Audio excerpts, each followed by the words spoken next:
राजा और ऋषि की कहानी। धौलपुर नाम के साम्राज्य में एक जाने माने ऋषि रहते थे जो लोगों का भाग्य बताने के लिए प्रसिद्ध थे। उस राज्य का हर व्यक्ति उस प्रसिद्ध ऋषि और उनके कौशल के बारे में जानता था। एक दिन उस ऋषि के बारे में वहाँ के राजा को भी पता चला। राजा के मन में भी अपने भविष्य को जानने की इच्छा होने लगी। इसी के चलते उसने अपने सैनिकों को ऋषि के पास भेजा और पूरे सादर सम्मान के साथ उन्हें महल लेकर आने का आदेश व आमंत्रण दिया। राजा की आज्ञा के अनुसार सैनिक ऋषि के पास गए और ऋषि को राजा का आमंत्रण सुनाने लगे। उसने महल चलने की प्रार्थना करने लगे। ऋषि भी सैनिकों के साथ महल चलने के लिए तैयार हो गए। जब ऋषि महल पहुंचे तो राजा ने बड़े ही उत्साह से उनका स्वागत सत्कार किया और उन्हें अपने दरबार में सम्मान के साथ बैठाया। जब ऋषि ने थोड़ा आराम कर लिया तो राजा ने ऋषि के सामने अपने मन की इच्छा रखी और उनसे अपने भविष्य के बारे में पूछा। ऋषि ने राजा से उसकी जन्म कुंडली मंगाई और उसे ध्यान से देखने लगे।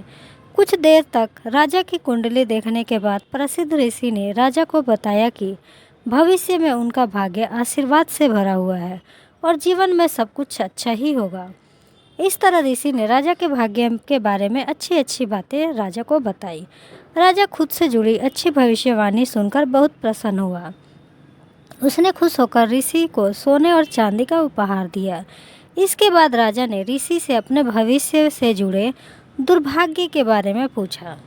राजा के पूछने के अनुसार ऋषि ने राजा के दुर्भाग्य से जुड़ी बातें बता दी।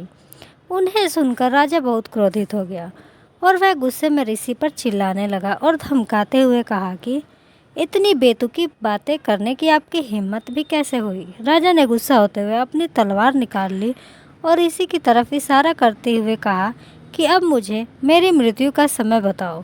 ऋषि समझ चुका था कि राजा अपना दुर्भाग्य सुनकर उस पर क्रोधित हो गया है। राजा की मृत्यु वाली बात सुनते ही वह शांति से कुछ गणना करने लगा।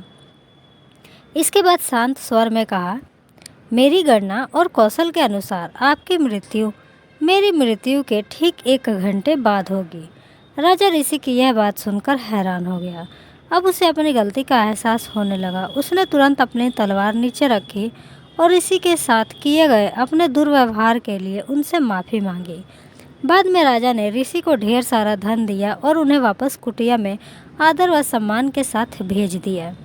कहानी से सीख, मुश्किल परिस्थितियों में हमें समझदारी से काम लेना चाहिए और मन को शांत रखना चाहिए। यह हुनर हमें हर परेशानी से बाहर निकाल सकता है।